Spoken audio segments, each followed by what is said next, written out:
česni oci, braće i sestri, koliko što je odziv od tome nedojden, ovi je umilitelni večernji posledovatelni predavanja имаат одредено значење кај сите нас, особено кај Крушево, и мислам дека воопшто не направивме грешка, што ги пометивме токму во овој период, кој е поучителен за сите нас, или бар треба да биде поучителен. Вие знаете дека сите предавања што ги изведуваме се снимени на YouTube каналот на Светата Митрополија Крушевска и Демихизарска и истите ги објавуваме последователно во првата можност како ќе можеме сите да ги направиме. Она што е впечатливо дека сите предавања кои се одржуваат се со различни теми и тоа го буди интересот кај сите нас, особено почнувајќи од мене. Многу е важно човек да биде спремен да сослуша, односно да чуе она што не го има чуено, што е ново за него. Нека е тоа малку, ама како што знаете, малку сол го прави вкусно целото јадење. Затоа мислам дека е добро ова да речем поучителна сесија да ја продолжиме и понатаму во другиот дел од честниот велиденски пост и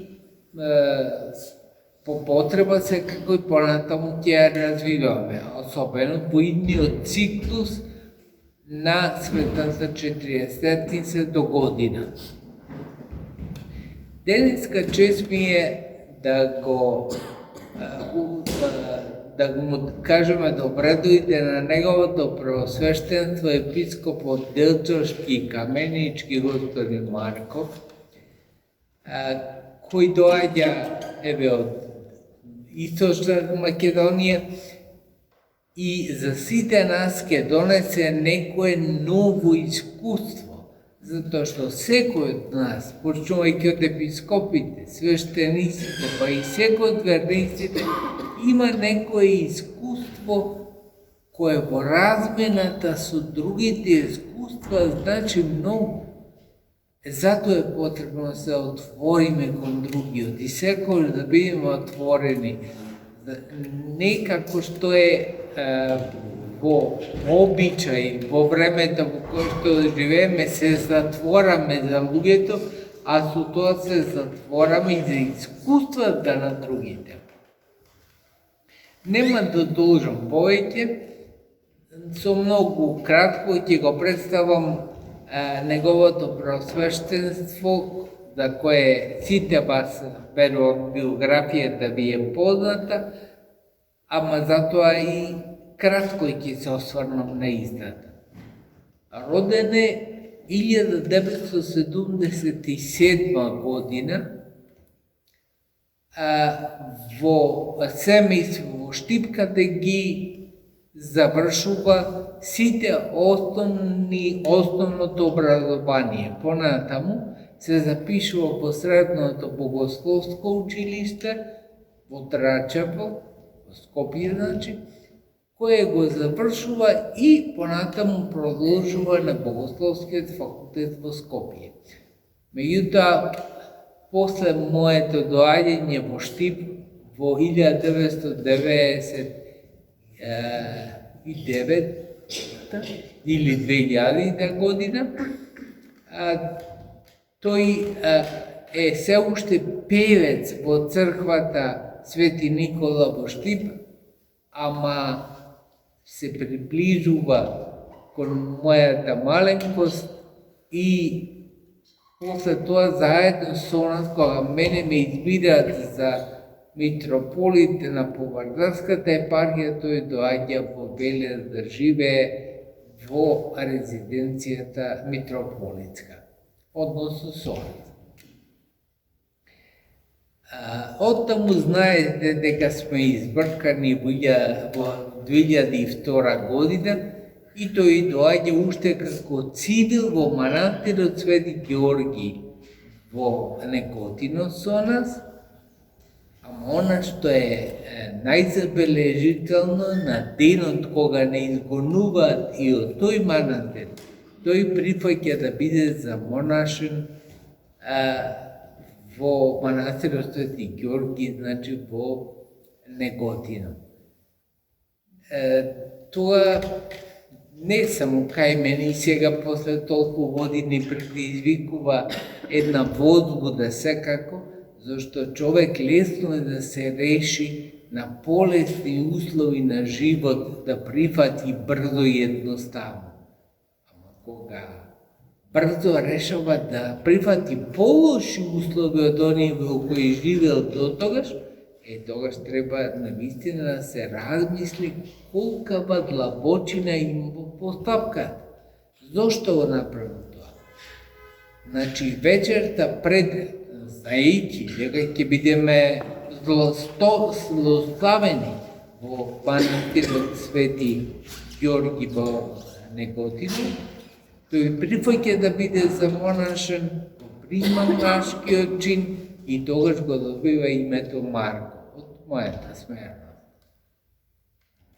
После година дена, после тоа или помалку година дена, ракоположен во ѓаковски чин, а година дена после тоа, откако е формиран синодот на тогашната Охридска архиепископија, избран за епископ Брегалнички и ракоположен од тогашниот патриарх српски Павле, бидејќи не можеше патриархот да дојде овде, како што знаете, границите беа затворени од секој епископ или свештеник од Српската црква се бараше да го симне расото да влезе во оваа земја. Тој беше ракоположен во Врање, каде што дојде патриархот српски Павле во тоа. Значи, од 2003 година, или подобро може би, тоа бидејќи беше крајот на 2003 година, од 2004 година понатаму е редовен член на Светиот Синод на Охридската архиепископија и сите одлуки до оваа последна е да бидеме во канонско единство и да се додели автокефалија на Македонската православна црква, учествуваше и владиката Марко. И со неговиот глас, со неговата потпора на сето, тој придонесе оваа црква денеска да го има значењето кое го има насекаде во Вселената. Меѓутоа, гледате, она што е забележително, уште еднаш ќе го нагласам, тоа е потребата на црквата да се знае, да се следи, затоа што црквата има различни потреби во различно време. Тогаш потребата на црквата беше владиката Марко сегашен да се замонаши без никакви услови и без никаква перспектива. Кој може да има перспектива кога е годен, кога не знае утре дали жив ќе остане? Меѓутоа тоа го направи неговата одважност и храброст пред Господа, направи да биде непосрамен сите овие години откако стана епископ, а се до денес. Иначе, владиката Марко е најмладиот епископ во цела околина во која што живееме. Дури, може би, не знам на колку години е Петар Петрович Njegош направен за владика, може да не изгледи. На 19 години били, а владиката Марко е малку подоста по години, ама најмалот владика во целава околина направен хиротонисен како владика. Тоа е потребата на црквата. Некој рече, па имате канон тамо до 30 години свештеник, да не рекополагате, не владика. Да, сосема точно. И тој канон треба да се држи. И тоа е од искуството на црквата. Човек постанува зрел од прилика на 30 години. Ама што да правите ако црквата има потреба за некого, а тој нема се уште 30 години. Тоа се случи со владиката Марко, кој денеска ни е предавач на тема подвигот на христијаните како послушание на црквата. Во сакувам добре дојде од името на сите вас и го замолувам да ни го изложи неговото предавање.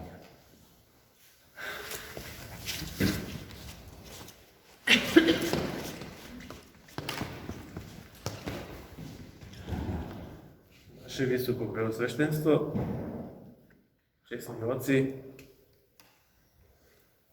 сестри монахињи, возлюбени во Господа, браќа и сестри,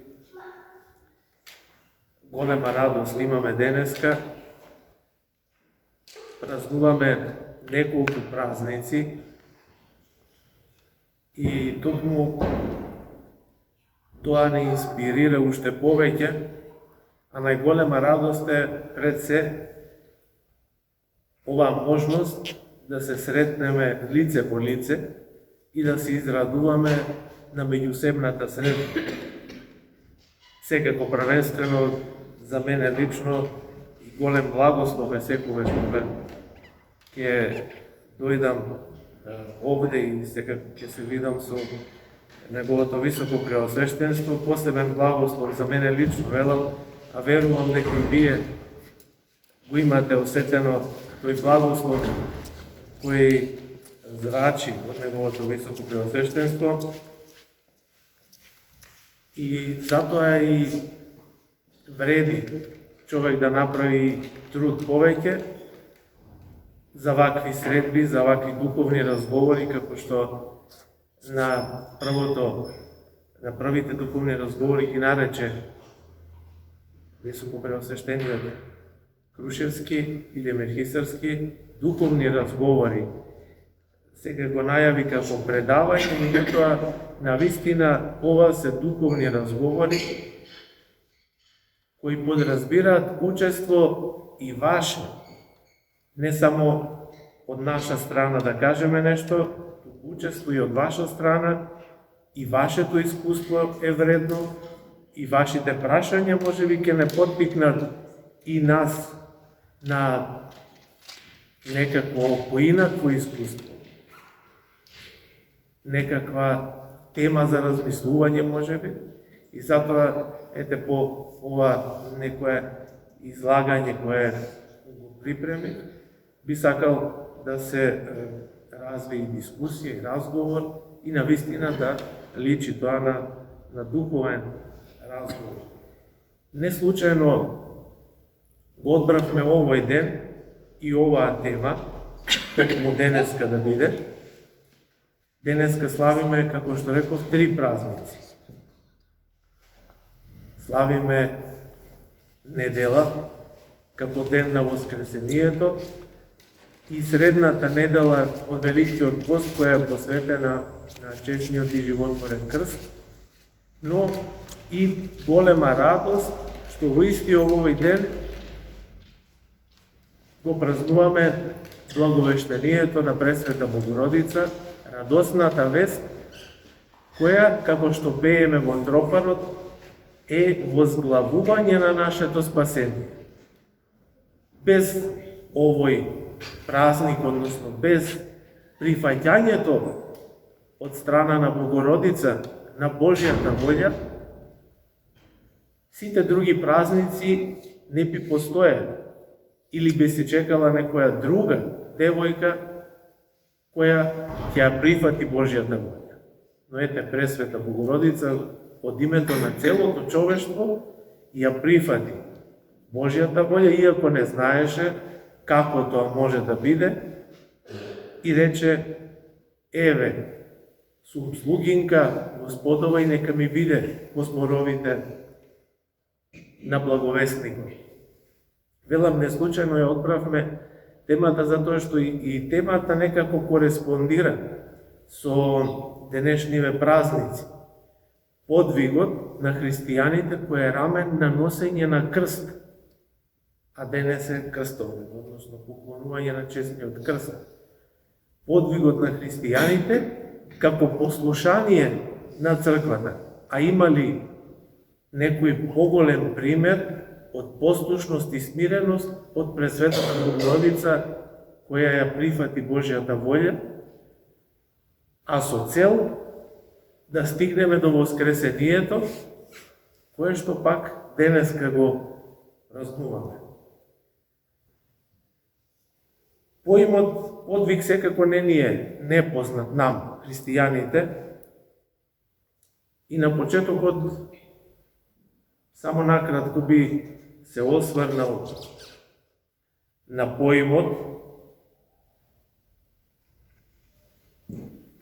да објасниме што сушност значи поимот подвиг, и понатаму ќе се развијат дискусии, верувам и ќе се развие темата, ќе објасниме какви подвизи има, значењето на подвигот и подвизите кои се спасителни и оние подвизи кои што се со краткотраен рок. Ако би требало да кажеме на кратко дефиниција за подвиг, тоа би гласело од прилика дека подвиг е вложување на духовен или физички труд заради поголем физички или духовен труд заради постигнување на некаква цел. Значи, дека излегуваме од секојдневната рутина на животот и вложуваме нешто повеќе од секојдневните рутини, за да постигнеме одредена цел. Подвигот не е непознат и за световните луѓе, оние кои што не се во цркове. Па имаме многу пати ќе слушнете дека овој спортист направил подвиг, се надминал себе си и постигнал некој рекорд. Или пак подвизите на некоја војска која што војувала и извојувала победа преку подвиг, односно преку вложување на поголем труд, извојувала победа за својата татковина, да освои нешто и така натаму. Но, што всушност представува подвигот и зошто е потребен подвиг, ќе се навратиме од почетокот на светот, односно на создавањето на човекот, за да ни биде малку појасно. Создавајќи го човекот, Бог му го даде еден од најголемите дарови, со кој што човекот бива сличен на Бога, а тоа е слободата. Разликата помеѓу слободата која Бог ја има и слободата која човекот ја има е во тоа што слободата Божја не е создадена. Таа е совршена како што прилега на Божјото битие. А пак човекот е создаден со потенцијал, значи има слобода, со потенцијал, таа слобода да ја искористи и со собствен труд да дојде до целта, а тоа е потполното обожување негово или станување едно со Бога во вечност. Значи треба да се стекне таа слобода, односно тоа обожување. Треба да се стекне, не е вечно како што ја има Бог таа слобода и тоа совршенство. Тоа совршенство треба да се стекне со собствен труд. Зошто е потребен трудот на човекот? Затоа што Господ не сака робовладетелски да владее со луѓето. Не сака робови, не сака луѓе кои што ќе бидат приморани да учествуваат во славата Господова. Туку сака слободно да се определи. Но, како што и се случило во духовниот свет, уште пред да биде создаден материјалниот свет, духовните битија, таа слобода која им била дадена, ја злоупотребиле и станале противници на Бога. Човекот исто така ја злоупотребил слободата. Меѓутоа не потпаднал потполно од Бога. Туку преку покајанието и преку вложувањето на собствен труд, тој повторно се враќа на патот кон вечноста. Но за да се вратиме на тој пат, како што реков, потребно е да вложиме собствен труд. Ако во светот луѓето кои што не знаат за Бога, не знаат за Христа, вложуваат труд за да постигнат некаква цел, која цел е краткорочна, може би да постигне некој спортски резултат или пак да створи некакво материјално богатство или да се стекне со некоја светска слава, духовниот, односно трудот, односно подвигот на христијаните, на оние кои што знаат каде целат, не е краткорочен, туку има вечен карактер. А тој подвиг е со цел нашето битие да го приближиме кон Бога. А го приближуваме токму со овој подвиг кој што го правиме во текот на постот, па и кога не се пости, ние вложуваме понекогаш поголем труд, но особено кога е светата Четириесетница, сакаме повеќе да се молиме, повеќе метании да правиме, повеќе да постиме, да се лишуваме од одреден вид на храна, како би го смириле телото и ја издигнале душата, што е многу поважно, за да стигнеме до нашата цел, а тоа е обожувањето. Подвиг значи движење. Се движиме кон вечноста. Сигурно кои сите вие сте почувствувале колку е тешко човек да се бори најмногу со самиот себе. Најголемиот подвиг и најголемиот крст е човекот да се победи себе си. Лесно е да кажеме на некого направи го ова и ќе биде добро. Направи го она или пости толку, моли се вака и ќе ти биде добро. Меѓутоа, човекот тешко може самиот да се избори со себе.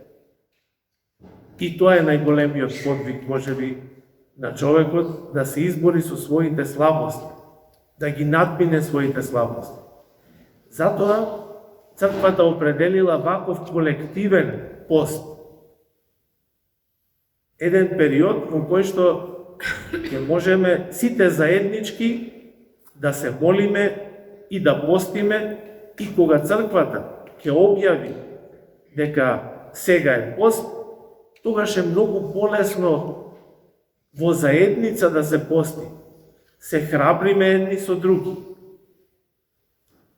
Сушност, правиме послушание на црквата. На тој начин, преку подвигот, правиме послушание на црквата. И навистина,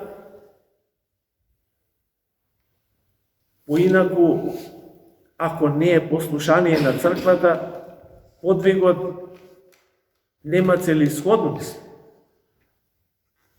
Сте слушнале многумина во црквата, ќе речат, сум се зарекол да постам и пости по свој терпи.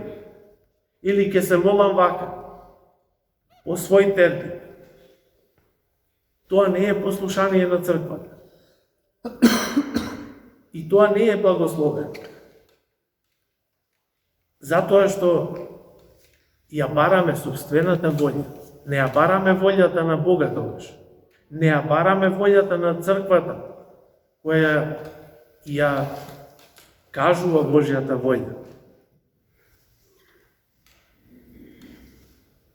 Има луѓе кои што прават цркви, вложуваат труд, материјални средства, светилишта прават без благослов на црквата. Со тоа се соочивме сега во новата епархија и затоа сакав и тоа да го спомнам. Од кога ќе изградат црквата, барат благослов да дојде владиката и тоа да го освети.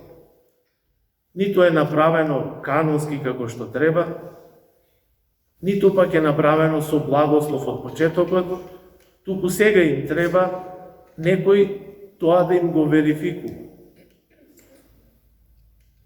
И потоа, веројатно пак никој нема да им треба. Туку само да дојде владиката и да го освети, и потоа тие пак да ја исполнуваат собствената волја, многумина стануваат и бајачи и гатачи во тие цркви што ги градат, без благослов, но и тој подвиг што го направиле, нема за цел обложување на човекот, туку исполнување на собствена волја и искажување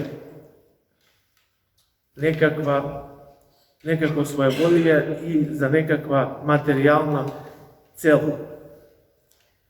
Многумина се излажани од нечестивиот, па прашуваат за соништата што ги сонуваат и велат: имам голема мака, ми доаѓа Господ на сон, ми доаѓа Богородица на сон, ми доаѓаат светители на сон и ми велат: мораш ова да го направиш или ќе ти се случи нешто лошо.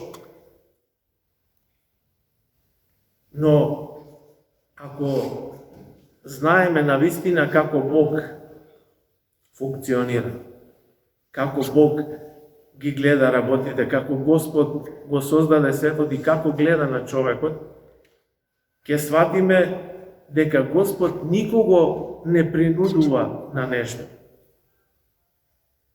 Господ рече: кој сака да врви по мене, нека го земе крстот свој, нека ме последува.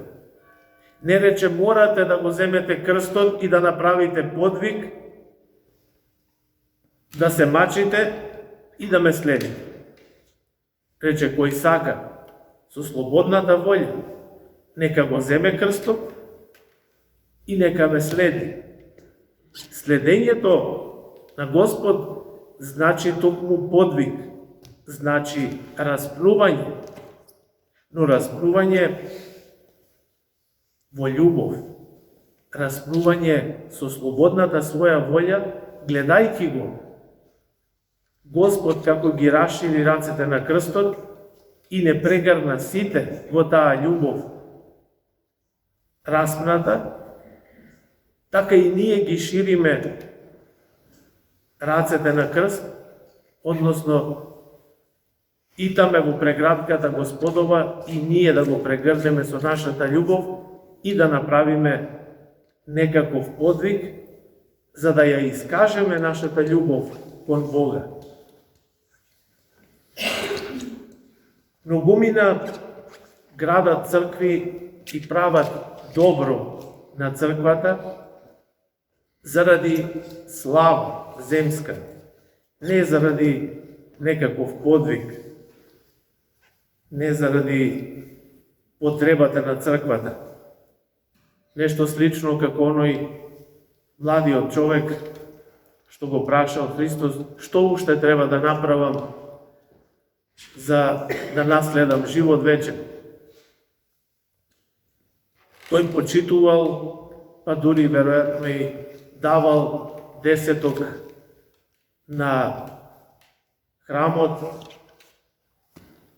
помагал во црквата и што му е, вели, уште нужно за да добие живот вечен. А Господ му вели, продај се што имаш, ако сакаш да бидеш совршен. И раздај го тоа на сиромаси и дојди па врави по мене. Меѓутоа, човекот си отишол нажален, затоа што целта не му била тој да тргне по Христа, да го следи до крстот, за да го вкуси воскресението, туку му било целта неговото име да се спомнува, нешто да направи, за да се спомнува неговото име. Спротивно пак на сето ова што го кажаме на било каков подвиг е мрзеливост, безволност, унинието, како што се вели. Кога човек нема желба ништо да прави.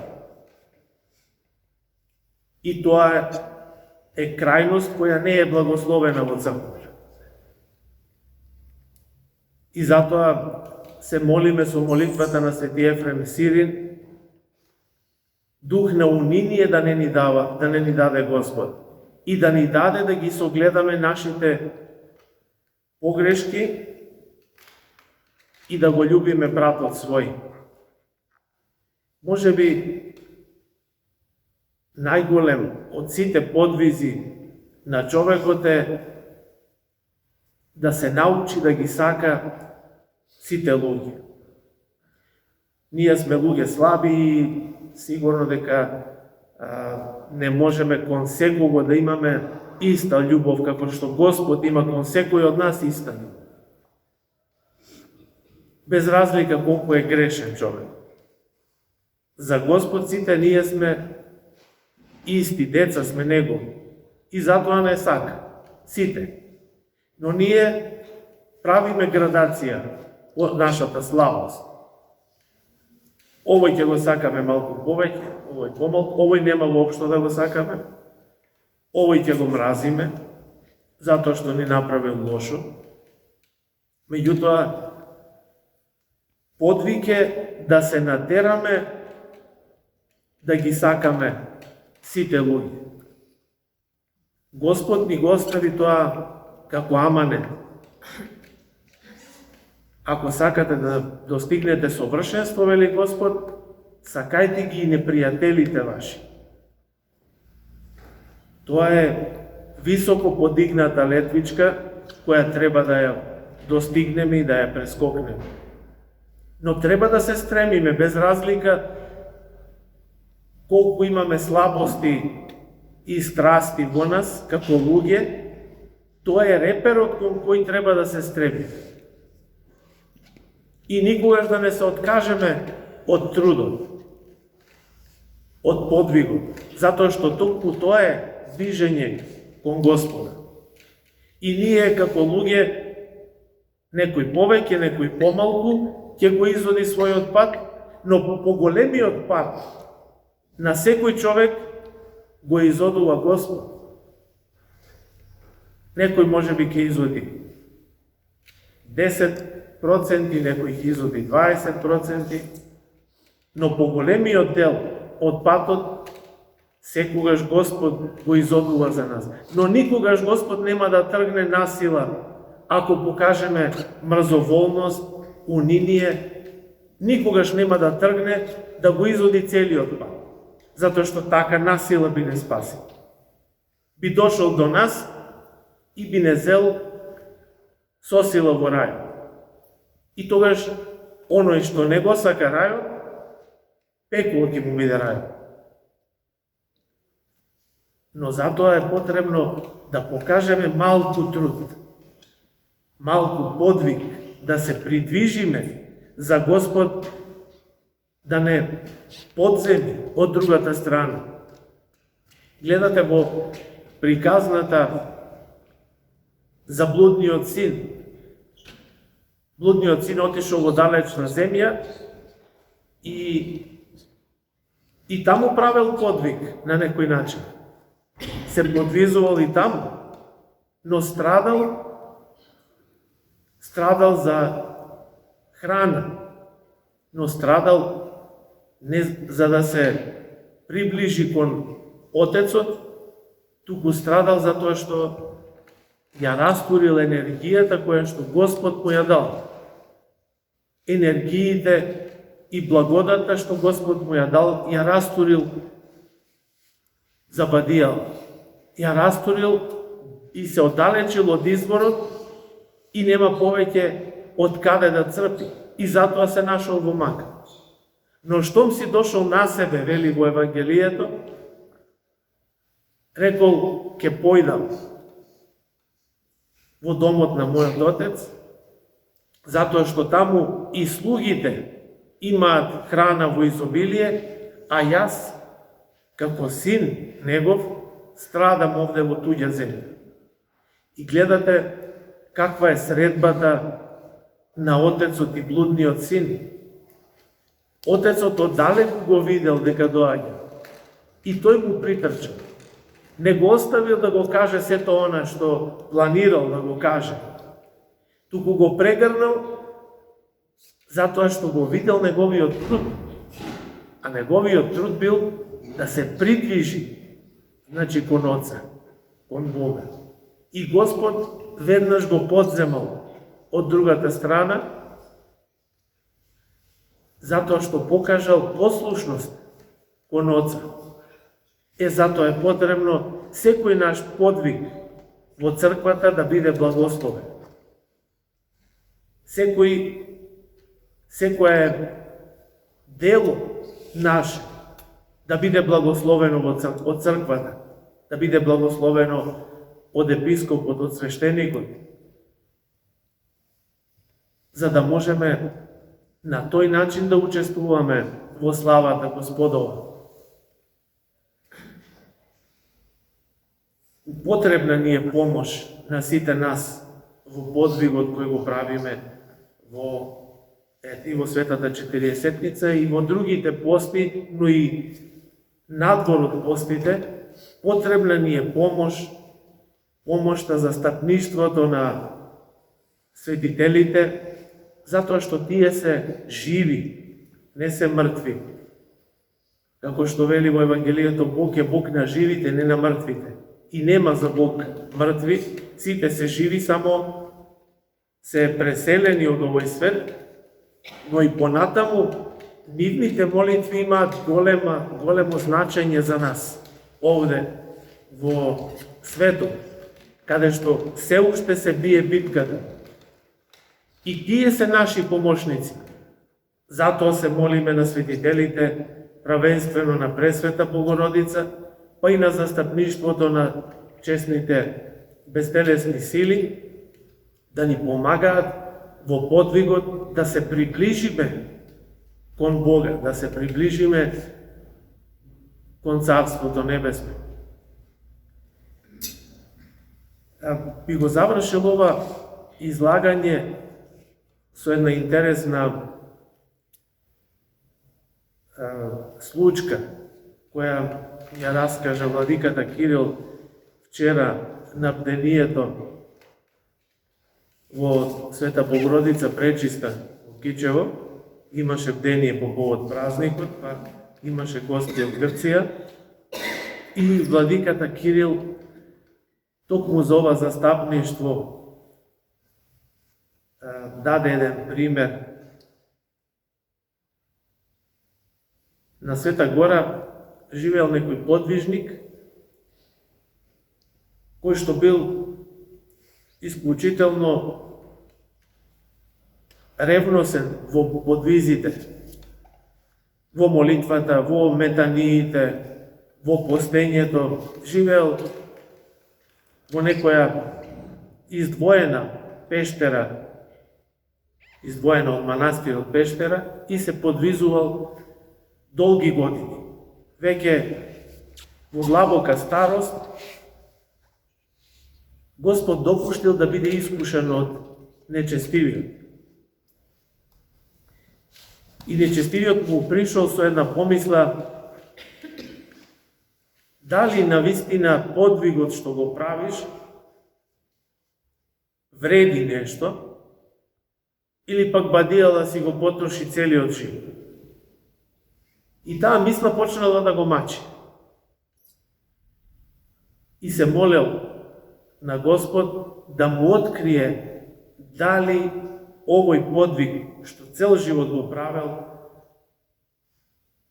има значење и какво значење има тој подвиг. Една ноќ кога се молел,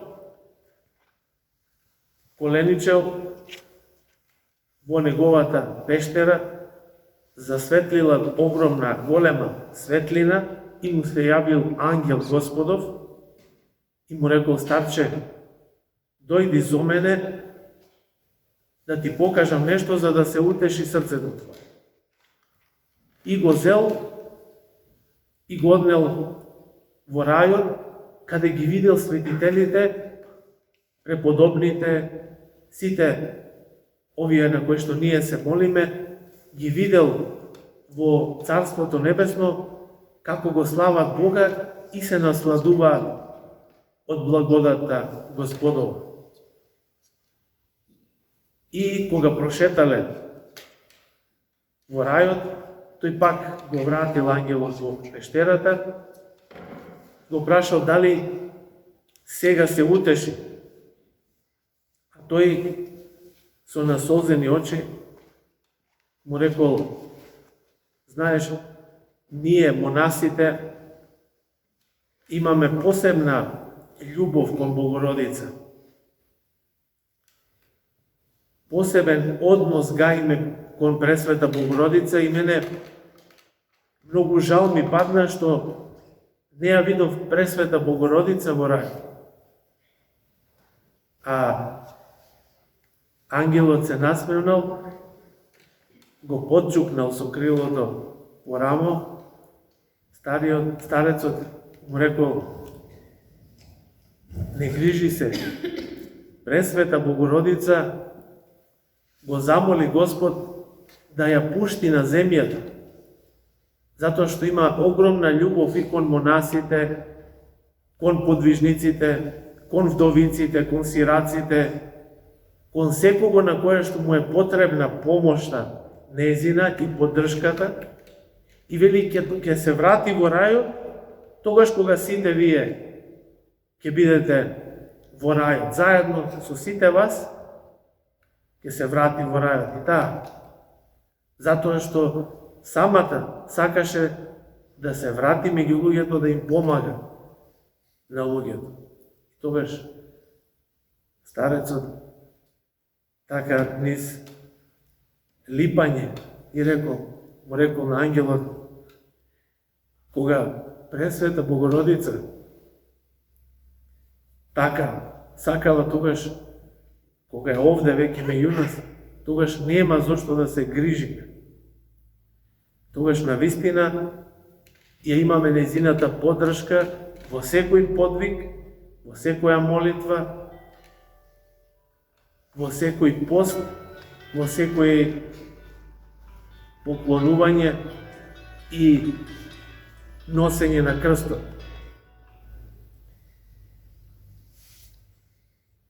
Навистина, подобар момент од благовештение немаше за оваа тема, која ете накратко изложивме нешто. Веројатно има уште многу да се каже за подвигот како послушание на црквата, но мислам дека и вие може би имате нешто да кажете или пак да прашате, па може да се развие некаква дискусија и сите да се поучиме од искуството на другите, како што спомна високо преосвещениот, во тоа е богатството кога едно искуство се надоврзува на друго искуство и така растиме во верата, растиме до мерата Христова, растиме кон совршенството и кон Царството Небесно. Не знам колку време потрошивме, дали имаме уште, може би некои прашања. Замолиме да, ако некој сака нешто да констатира, каже да повади да го изложи. Некакво свое искуство во врска со подвизите или пак прашања што може би се загонетна со ова излагање, а не се дообјаснија добро.